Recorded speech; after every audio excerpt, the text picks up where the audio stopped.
this thing is taking a leg of its own. The Russell Wilson caused the benching a low blow. The Broncos handling of Russell's situation. Some people have said the handling of Russ' situation makes free agent not want to go there. Free agent gonna go because that's if they offer the most money. The money, yeah. Listen, players always going where the money go. Thank you. Players are always going where the money is. Let's stop that. But again, I said it when we talked about it on the last show. It was a bunch of bullshit. Yep. It was a bunch of bullshit. For one, the way Sean Payton acted when he berated Russell on the sideline. I think he was trying to bait him. Yeah. He was trying to bait him. He was now trying to we knowing what and trying to get him to react. If I can just get him to react, if I can rattle him, and here goes another reason on why the benching is coming. When all along it had been planned already, for the simple fact that I had no idea until the story came out. Well, we just beat the Kansas City Chiefs. What you mean you want me to remove the injury clause in my contract? Child, and then the part that I don't like is Sean Payton saying, "Well, I don't know anything about that." Sean, you have total control, bro. Come on now. Why did they do that? They're paying you $18 million for a reason now. Come on now. Ocho. Had they gone, even after they had beaten Kansas City and says, if you do not remove this injury clause from your contract, we're going to bench you. But they let him win another game and another game and another game, and they didn't bench him. Now, Russ has struggled the last couple of games. Yeah. So you can make the argument, say, well, I'm benching him because he's playing bad. Right. But no, you didn't bench him when he was playing good. So if the injury clause was that big of a deal, why not go ahead and bench him in October? Why not go ahead and bench him at the beginning of December? Beginning of November. Why you wait till now? Yeah. See, that's the problem. Even though you can make the case that and I don't believe that's the case, but you can make the case that he's benching him because he's playing bad. All the people here is that you told him that if he didn't remove the clause, I'm going to bench him. You're going to bench him. And you didn't bench him when you was winning 1, 2, 3, or 4 games. So the injury couldn't have been that big of a deal. It only became a deal once you started to lose. Yeah, and I think on their end, they were trying to see as far as the turnaround goes, and they were on a winning streak. I'm not sure what the playoff implications might have been for the Broncos during that time, during that period, around October. Yeah. To now, I think they wanted to wait and see. And knowing Russell and knowing the kind of person he is, he's not the type that ownership would have to worry about him playing hurt or saying that, it's something wrong with me, just to make sure that injury clause or that money, he gets it. They know he's not even like that. They know he's not built like that. It's not his character. So there's really nothing for him to worry about, which is why, you know what, we can go ahead. He's safe. He's safe. We ain't got to worry. We can go ahead and play him anyway and see what happens and see where we go. But this is what we do know. We know this got leaked from somebody on that side.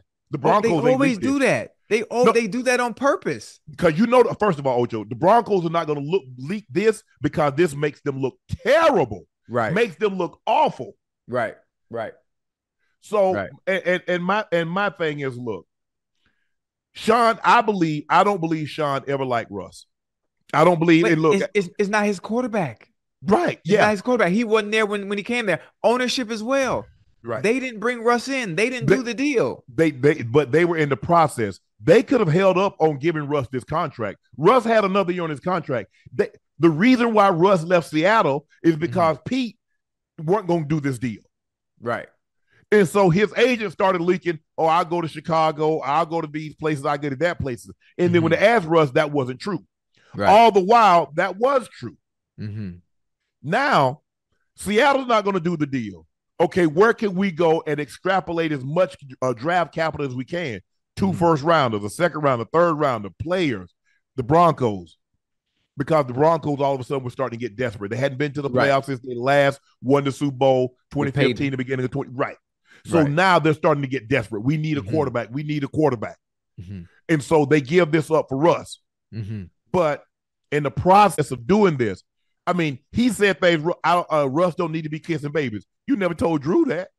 Think about what Drew is in the community. Drew is beloved in New Orleans. How did he become that? He had to get out into the community and to ingratiate himself. But you never told Drew Brees that. Kissing the babies. He never told Drew Brees that he needs to stop kissing babies. He never said that. And I commend Drew for ingratiating himself in the community. Right. Take your hat off. Kudos. Yeah. He's been a staple. He's donated money out of his own pocket. His foundation has been sensational in the city of New Orleans. So now for you to say that, why you worried about what I'm doing? Your job is to coach. As long as it's not taking any away from my study time, as long as it's not taking any away from my game time, it's not like I'm kissing babies during the game. I couldn't get the playoff because I was kissing the baby. Right. You see? Now, all the time, Sean Payton make it seem like they was going to the playoffs every year because there have been some times that Sean Payton was going 7-9, and he wasn't yelling and kicking and screaming in Drew Brees' face.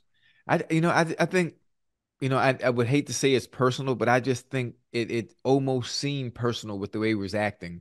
Yeah. Soon as he got there, soon as Sean Payton got there, obviously through the media, you hear some of the things he was saying, some of the things that Russ is not going to be able to do, as opposed to what he did when he was in Seattle. Right. And he was undermining him, undercutting him, trying to let him know he's a big dog. The new sheriff in town. Yeah, he's the new sheriff in town. And that's very, very unfamiliar territory for a head coach to do his quarterback like that. Season ain't even goddamn started yet. And you're coming in with that type.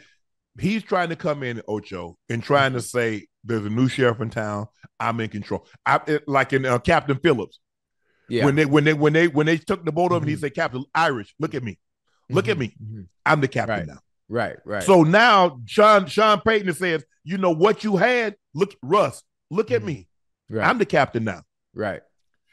You know what I hate, Ocho? See, it takes a special type of person to have power and not to abuse it. Now, if you really want to know the measure of a person, give him power. Give him power and see how he or she behaves.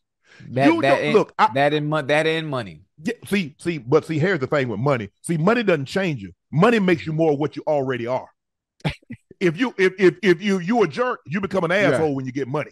See, money doesn't change people. Like, oh, money, he changed. No, he wasn't. He been like that. Yeah. But he didn't have the capital. He didn't have the resources to really show you who he was. Yeah. People that are cool, they've been cool even before they got money. Yeah. Money didn't change them. Money makes you more of what you already are. Power corrupts. Absolute power absolutely corrupts. Yeah. And you see, I hate when people have to constantly remind you, okay, you know I can have your job. Bro, I know you over me. I know you the boss. You don't have to constantly remind me that you can have my job, because it's going to come a point in time, I'm going to say you can take this job and you know what with it. Yeah. So you don't have to constantly remind me. I know you the head coach. I know you the general manager. I know you do the hiring and firing. And I'm sure there are people I'm talking about NFL terms, but I'm sure there are people out there in the chat that have been in situations where you have a boss constantly remind you, I'm your boss. I'm over you. You know I can do this. I know I can do that. Yeah, most definitely. People that work in the corporate world, people that work 9 to 5s, people that work whatever business it is that you're in, people that have power, they always abuse it. Sometimes money, like you said, doesn't even have to come into play in just the fact that you have a certain position and you're in a position of power and you abuse it all the time, obviously belittling, whether it be coworkers, whether it be people below you, because you're in that position. But one thing that always happens is those tables always turn at some point. Yeah. Those tables always turn at some point, all the time. And I like the fact about what you just said. Money doesn't change people. It just allows them to be them true self. Yeah, be their true self. I like now you get to become your authentic self. Yeah, I like you get to become money. Money, no, he didn't. He been a jerk. Yeah. He just became an asshole once he got money. He became an asshole, got money. Yeah, I like that. So what would that, if I was cheap before I got money and then I got money and became cheaper, what does that really make me? Like, you always cheap. You see, money didn't change you. See, people thought once you got money, you going to start spending. You was always miserly. You were always frugal. You was always thrifty. You see, money didn't change you. You are what you are.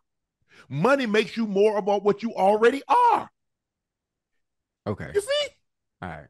If you think about it, Ocho, if you got a problem, money exacerbates said problem. You know what? I used to smoke a little weed, And then you branch out. You go to the heavier stuff because now you don't have, a little 5 and 10, a little 5, a little joint, little 5 and 10 bag. Now you can buy, now you can go get some OZs. Now you can get you a pound. You see that, Ocho? Yeah. Remember guys in college, when they drinking that bootleg stuff, that Shapers and Mickey's, they drinking that Rock Gut, Everclear. Now you get some money, you go get the good stuff, don't you, Ocho? And then you get it in abundance. You see? Yeah. It didn't change you. That's what you were. You just didn't have the means to live how you really wanted to live. You see, in power, it's like a parent to a child. You have all the power. It takes a special type of person not to abuse that child. You see, Ocho? Yeah. You see? Yeah. Yeah. I like, people like, well, Shannon, I like to give analogies and that people can like understand. Right. And you see, sometimes you see people that abuse their child because they have all the authority. Power, yeah. And then you take you to like, oh, I can do this. You can, but why would you? That's the thing. To be able, look, I was the captain. I knew I had certain types of privileges. But to have those privileges and not to abuse them. It takes a special type of a person to have certain types of power and not abuse them. We see that in a lot of different areas that people have powers and they'll abuse them because why? I am in a role of authority. And so I hate this for us. Like I said, I believe had they just went ahead and said, okay, hey, we're going to bench you. We wouldn't have known. You could have benched them when they started 1-4. Oh, when they started 1-4, that was the perfect time. Yeah. So I guess they didn't think he could get hurt when they're 1-4.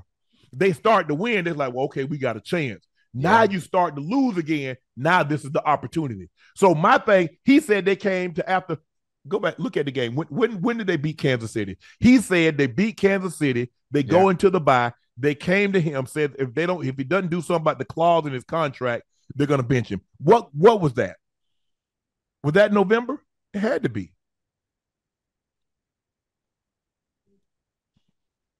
I think it was October, if I'm not mistaken. October 29th. Yeah. So you go all of November. Russ, you don't think Russ could get hurt then? You go damn near the entire December. Now with 2 games to go, you say, hey, Russ might get hurt. So what? Do they got different? So what? Was they not playing? Maybe they were AI players over there. And so it's like computer generated. So they can't fall on Russ. They can't hit Russ. Russ couldn't injure himself then, but he can now. You see, it's a bad excuse for one. Management knows what they're doing. You know what you're doing. Why not just be honest? Why not just be honest? Listen, we sitting your ass down because we don't want you to be able to get this money. Right. That's it. That's period. Just dry and cut. Save the people the whole we benching them because of this and oh, you're not playing well. For what? Why even lie? Right. And you got Sean Payton coming out saying, well, anything concerning or due to the I don't know anything about. I don't know anything about that has to do with contract. Like, come on, man. What are we doing, man? What are we doing?